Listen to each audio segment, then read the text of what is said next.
wars, no matter what we're told they're fought for, are always fought over two things: power and wealth. If there was no power or wealth to be gained, there would be no war, and no one would die.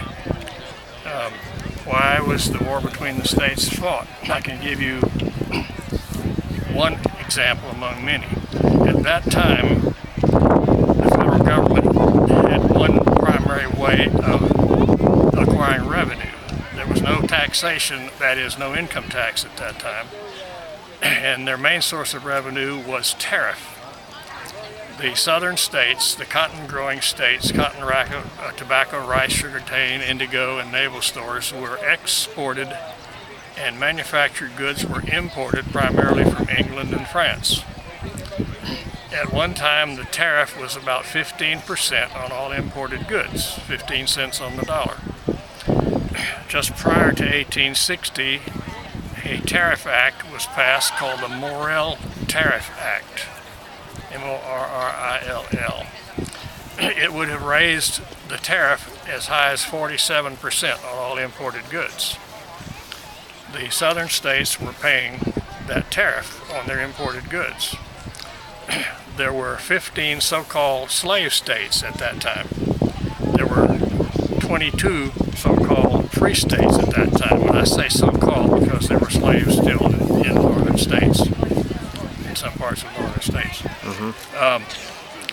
Therefore, the northern states had more senators in the Senate than the South did, 2 senators from each state. The population of the North was 22 million approximately. In the South, it was about 9 million. So, in the House of Representatives, apportioned according to population. So, the southern states were outvoted in the House of Representatives. Now, if you're paying 75 to 85% of all federal revenues, and you do not have the voting power to decide what is done with those revenues, you begin to feel like it's sort of like taxation without equal representation, don't you? We fought a war of independence because of what we say was taxation without representation. Well, if you have representation, but it's not enough to determine how the money is spent, then you feel like that there's an imbalance there that needs to be corrected. At that time, about 90% of the federal revenues that were being used for development were being used in the North for such things as railroads and textile industry manufacturing. In other words, you could get a federal grant to build a railroad in the North much easier than you could get a grant to build a railroad in the South. Proof of that is that when the war started, northern railroads were much superior to southern railroads because they were the ones getting the grants. So the war, really, like all wars, was fought for the money and how the money was being used. And as I said, there were northern military leaders who owned slaves. There were southern military leaders who did not like slavery, who were opposed to slavery. General Lee was one of them. There were northern generals who didn't care one way or the other. William Tecumseh Sherman, the one who supposedly liberated the slaves in Georgia and the Carolinas, referred to all black people as Sambo. And yet people think he was their great liberator. And yet to him, they were all called Sambo. And for him, if you could work, he would take you along. If you could not work, he didn't want you bothering him.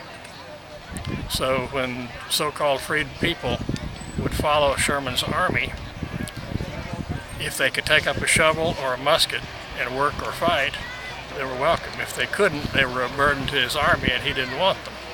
In other words, stay where you are and live or die, starve or what, but I'm not bothered to take you along. And when he marched through Georgia, he had 28,000 horses and 32,000 mules and 60,000 men, and he had to feed them all.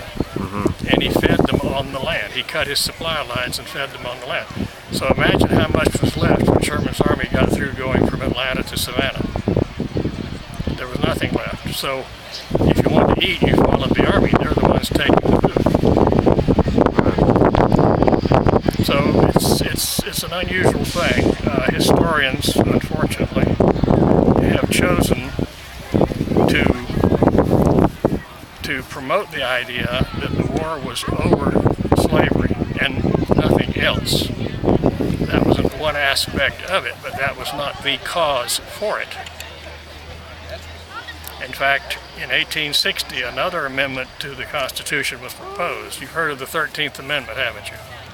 No, sir. The so-called freed slaves. Well, the original proposed 13th Amendment would not have freed slaves, but would have perpetuated slavery indefinitely. It was called the Corwin Amendment. An Ohio congressman named Corwin proposed the amendment, and Abraham Lincoln sanctioned the amendment. He supported it. Now, was he supporting the extension of slavery in the South when he supported the Corwin Amendment? It would have guaranteed that the federal government could not interfere with slavery where it then existed in the United States indefinitely. And Mr. Lincoln supported that amendment. So if he was fighting a war to free slaves, why would he support the Corwin Amendment?